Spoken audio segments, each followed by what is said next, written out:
Hi Chubbies! Welcome back to my channel. So for today's vlog, mag-unbox tayo ng wristwatch na Joefox. Nabili ko pa to siya dun sa Dubai bago ako umuwi nun, pasalubong sa mga pamangkin. Nagustuhan ko siya kasi sabi nila waterproof.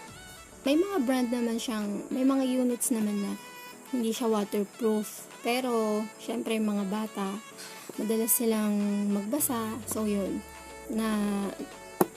napili kong waterproof na lang yung bilhin para sa kanila. So, yun, ipapakita ko sa inyo kung totoo nga bang waterproof itong nabili ko. So, eto siya. May nakasabit pa siyang, ayan, pasulat. Professional waterproof, sabi. So, eto yung itsura niya. Ganyan. Pwede siyang unisex, pang babae, pang lalaki. Ayan. Ganyan yung color. Ang ganda. So, isi-set lang muna natin siya.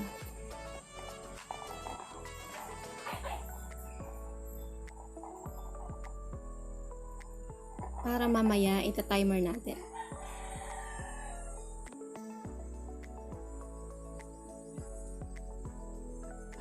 Ayan. Ngayon, Wednesday, March 30. Ayan. I-set ko na siya. So, ngayon, check pa natin yung nasa box. Ito yung box niya. Meron siya dito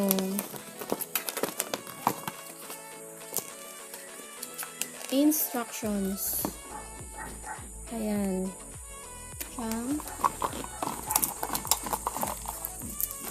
authenticity card. So, original nga ito nabili natin. May warranty. Nakasulat siya dito na your watch carries a 1-year warranty against defect of manufacturing. Battery, glass, stone are not included. The warranty is not valid in case of accident or undue opening. So, eto siya. International guarantee nakasulat. So, kung paano natin malalaman kung talagang waterproof nga siya, nag-prepare ako dito ng tubig. Tubig na may laman ng, ibig sabihin, container na may laman ng tubig.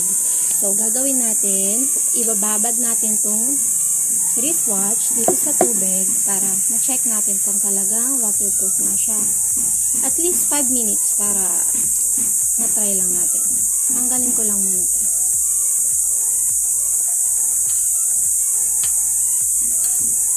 Ayan na. Ayan na siya. Ibababad ko na siya dito sa tubig. Ayan. Ayan na. Totoong tubig siya. Totoong tubig. Nasa container lang. Ilulubog ko na yung wristwatch, yung Joefox na watch, dito sa tubig. Ayan.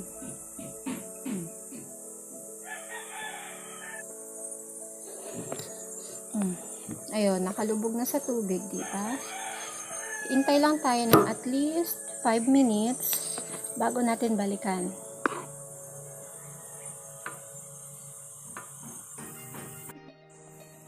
Ayan, nasa tubig talaga siya, ha? Ito. Check ko pa. O, ayan. Lulubog natin siya ulit. Yun. So, wait lang tayo ng 5 minutes bago natin i-check ulit.